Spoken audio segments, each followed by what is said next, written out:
அனைத்து நல்லுள்ளங்களுக்கும் வணக்கம். இந்த அத்திக்காய் பார்த்தீங்கன்னா மருந்தே போடாமல் விளையக்கூடிய ஒரு காயில் மிகவும் சிறந்த காய்னா இந்த அத்திக்காய் தாங்க. நிறைய பேர் இப்போ இந்த அத்தி பொரியலே மறந்துட்டாங்க. ஏன்னா அத்தி செடி கிராமங்களில் அப்போ நிறைய இருக்கும்.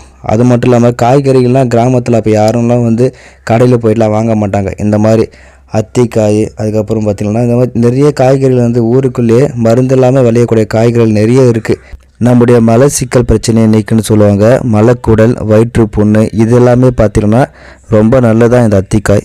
நீங்களும் இந்த பிஞ்சு அத்திக்காயை ஒரு முறை முயற்சி பண்ணி பாருங்கள். அதாவது சாப்பிட ட்ரை பண்ணுங்கள். நீங்கள் இது சாப்பிட்டீங்கன்னா அடுத்த ஒவ்வொரு மாதமும் கண்டிப்பாக சாப்பிடணும்னு தோணும். இது ஏன் நான் ஒவ்வொரு மாதமும் சொல்கிறேன்னா, மாதத்துக்கு ஒரு முறை இந்த அத்திக்காயை காய்ச்சிக்கிட்டே இருக்குன்னு சொல்லுவாங்க மரத்தில்.